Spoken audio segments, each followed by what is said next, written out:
Hey everyone, Surgic here. In this video I will break down how to tank Mount Gunbad in Warhammer Online Return of Reckoning. This guide is aimed at newer tanks, alt tanks, or anyone who's nervous about tanking Mount Gunbad for the first time. Gunbad is intended for players level 35 plus. However, it is recommended that tanks be in full ruin gear, which requires level 36 to wear all pieces. With a full group of new players, you can expect Gunbad to take over an hour and a half for all 3 wings. Before you start, you may want to grab some quests. All of the quests for gear can be gathered from the dungeon's entrance. Gather all of the quests that will award Redeye gear. These will help you unlock your next word in order to equip higher tier gear later. You may also want to grab 1 or 2 quests from the cauldron at the entrance for some easily farmable potions. Alright, let's start pulling.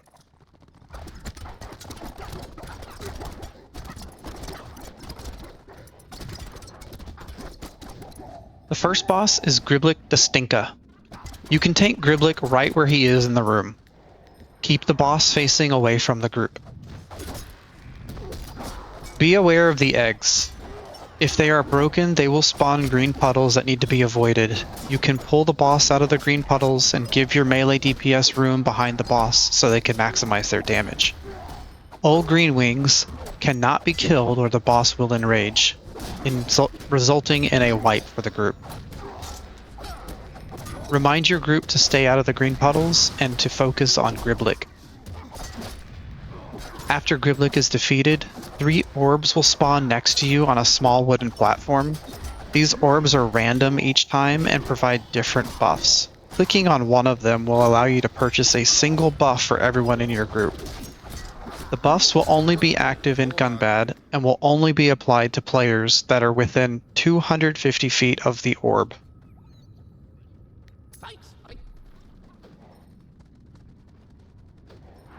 The second boss is Bilebane the Rager. You can tank Bilebane right in the hallway where he's standing.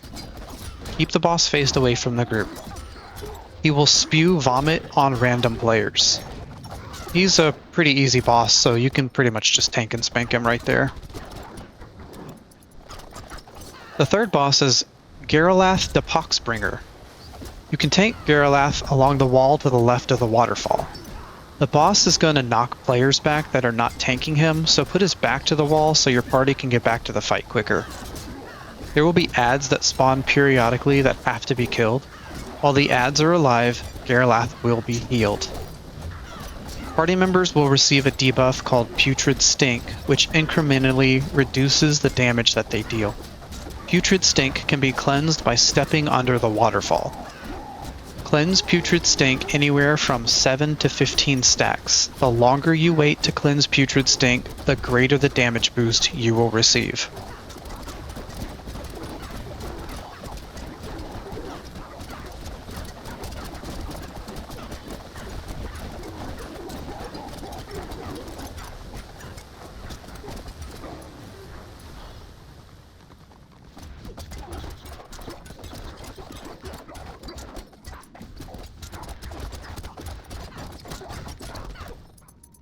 Boss 4 is Kurga da Squig-Maker. Kurga cannot be moved, so you're going to have to just face Kurga away from the party right where he stands. Use your Sever or Shatter Blessings ability to remove the boss's 30% damage buff whenever you can. If a player gets punted into the air, you can move slightly away to reduce the incoming damage when they land. If the squig nursery bubbles are not killed fast enough, you will want to tank the little squigs that spawn so they don't kill your healers. Remind your DPS to kill the bubbles, and tell them to detaunt if they get punted.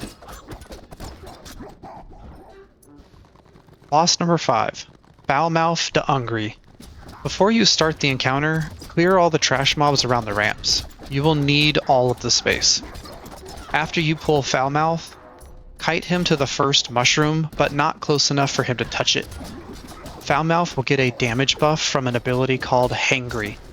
After his Hangry buff reaches about 5 or 6 stacks, move him close to the mushroom so he eats it, and that will reset his Hangry buff. Once Hangry is reset, kite him to the next mushroom and repeat this process until he is dead. Remind your healers to cleanse the acid debuff.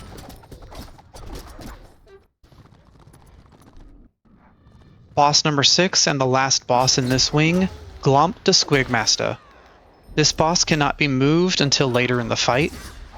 You're going to tank him with his back to the group. Glomp will summon 2 groups of melee adds that are easily grouped up. He will also summon a 3rd group of ranged adds that can be challenged and grouped up by running to the back of the platform. It may take some practice, but do your best to just help kill and manage the adds. Whenever Glomp places a red beam over a player, they need to run off the platform to drop damaging puddles away from the group. At 30%, Glomp will put on his squig armor and start bouncing, doing a ton of AoE damage. All players need to get off the platform. It is possible for a properly geared level 36 plus tank to remain on the platform, as well as whoever the tank is guarding. After about 6 bounces, it will be safe for your party to return to their positions. Glomp will periodically bounce, so watch out for the text on the screen that says, "Here comes the pain." If you decide you're going to stay on the platform with another DPS, make sure you warn your healers before you do so that they are ready for the incoming damage spike. Once Glomp is defeated, click on the purple portal that opens to be taken to the start of the dungeon for the next wing.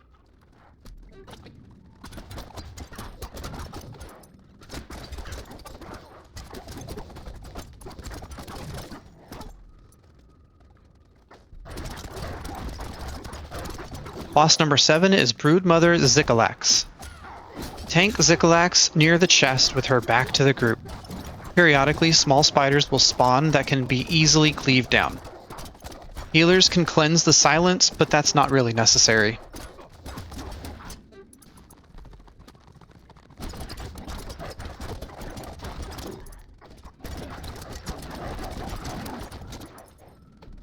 Boss 8 is Masta Wrangla Glix. You're going to want to tank this boss a little further back, close to the barrier that prevents you from moving further into the dungeon. This will be important for the adds that spawn later. Every 20% of Glix's health, adds are going to spawn, and they are easily tanked and managed. Just have your DPS cleave them down.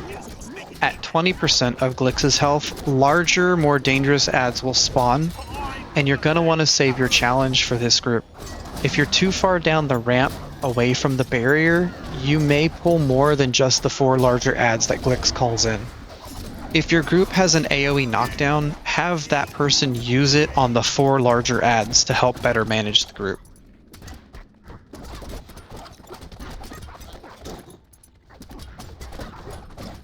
Boss 9 is Elder Kizzig da Waaagha.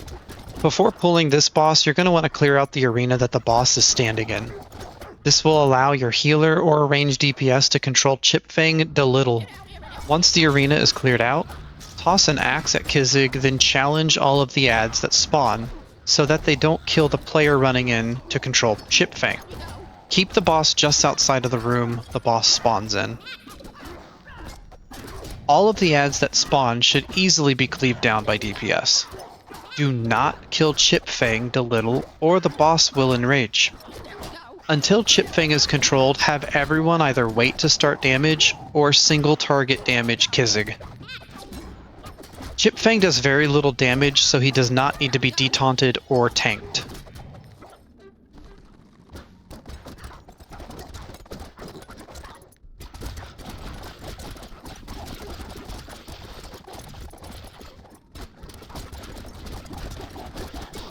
Before pulling the Herald, you're going to want to kill Shaman Verboom. He's blocking the entrance to the next boss anyway and can accidentally be pulled during this encounter. Boss number 10 is Herald of Solithex. You're going to want to keep Herald up on the ledge above where he spawns. Do not pull him down the hallway to the back or he will reset. The Herald drops puddles on the ground that look exactly like a sorceress's puddle. So you're going to want to move the boss when he drops these puddles. He has a long-range melee attack, so you're going to have to kite him a bit to move him. At 50% health, a dwarf named Logazar Brightaxe will spawn, and this dwarf will guard the boss, making the encounter take longer. So just kill the dwarf. You can use armor and resistance debuffs on the dwarf since the Herald dies quickly enough.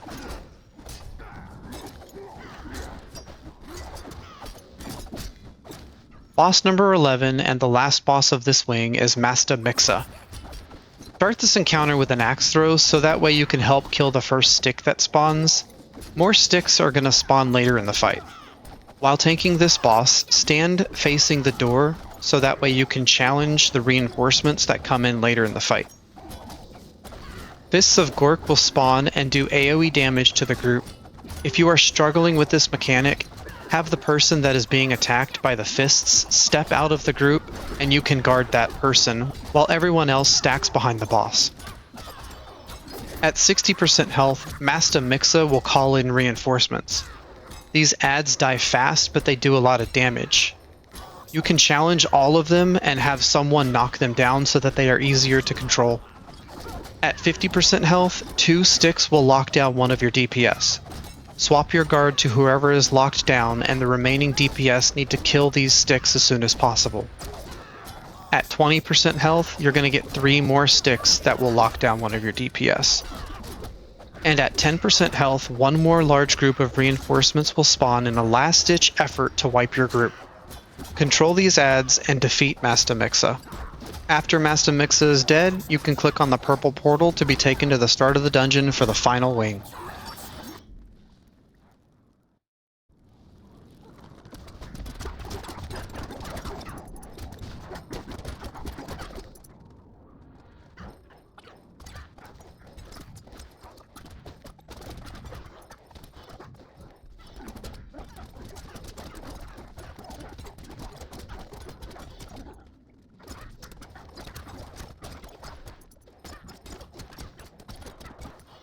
Boss 12 is Redeye Big Oaf.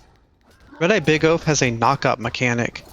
You can get back to the fight quicker if you limit your time in the air, and for that reason a lot of players like to fight Big Oaf under one of the many platforms along the side of the cavern. Other than the knock-up, this fight is pretty much a tank and spank. If the boss disappears, then it's possible he's up on the platform above your head. If that happens, just pull him towards the center of the hallway a little bit to reposition him.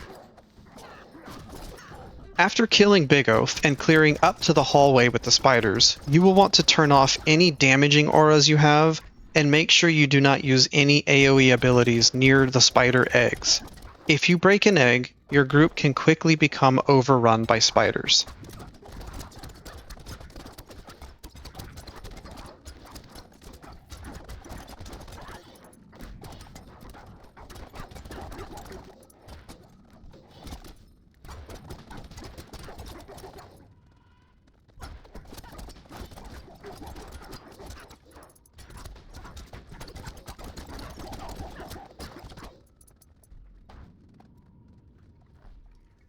Boss number 13 is Blaz the Tamin Masta.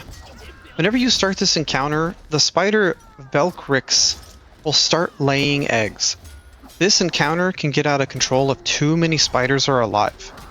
For this reason, I like to tank the boss on the opposite side of the cauldron, so that way if anyone dies, they can release and run back to the fight as long as they die on the other side of the cauldron.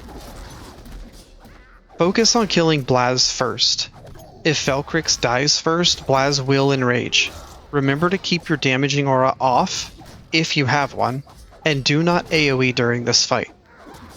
Parties with a lot of AoE DPS can get away with going full AoE on this fight, but it's safer to focus on Blaz for newer players. Don't forget to build threat on Velcrix or he may attack your healers. Save your taunts for the spider. If your group kills one of the spider eggs, then you will have a lot of little spiders to manage. A single challenge should work to control them. If your group does decide to go full AoE on this fight, turn on your damage aura and use as much AoE as you can to help control aggro on the spiders.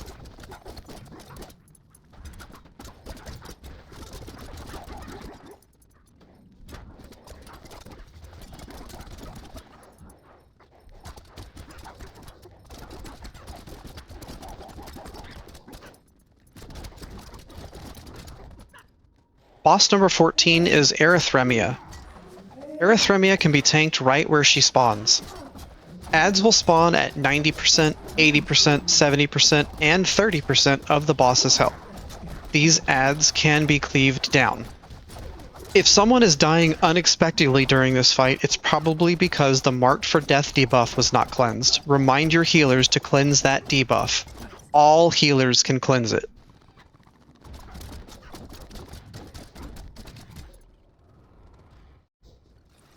Boss number 15 is Solithex. You can tank the boss in the center of the room where he spawns. Solithex may kneel and stab his sword into the ground and start healing. If this happens, interrupt his channel with a taunt. Periodically, the tank will get a blue glow around their feet. Once that glow expires, the tank and everyone near them will be knocked into the air. Ranged DPS and healers should stand further away so they don't get knocked up. At 70% health, 4 large skeletons will spawn. Tank them together as best as you can. At 40% health, 4 pillars will spawn around the room. All players should stack and move together to kill the pillars one at a time and as fast as possible. Once all pillars are down, the adds will disappear.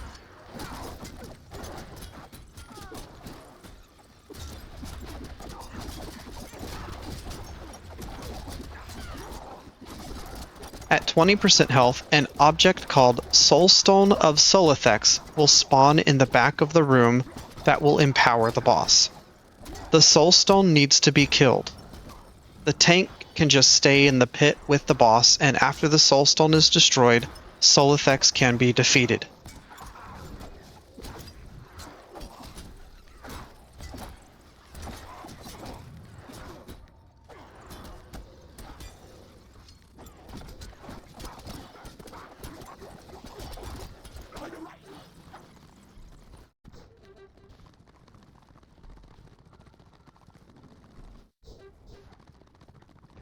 And the last and final boss is Ard to Feed. Ard to Feed can be tanked right where he spawns. At 90% health, 4 slime bubbles will spawn that need to die. Each bubble spawns squigs that will heal the boss. At 80%, 60%, 40%, and 20%, the Morcane artifact in the middle of the room will empower the boss. Disable this by having 2 players click on the buttons on either side of the pillar in the center of the arena. Some final tanking tips for Gunbad. Communicate cooldowns. Don't panic move the bosses. If things go wrong, don't be afraid to reset a boss's positioning, and don't be afraid to call a wipe early if needed so you can reset the encounter and try again. Alright guys, that's the full Mount Gunbad tank overview from start to finish. If this helped you tank your first run, drop a like and subscribe. I'll be covering more dungeons and tank guides soon. Thanks for watching, and I'll see you in the next one.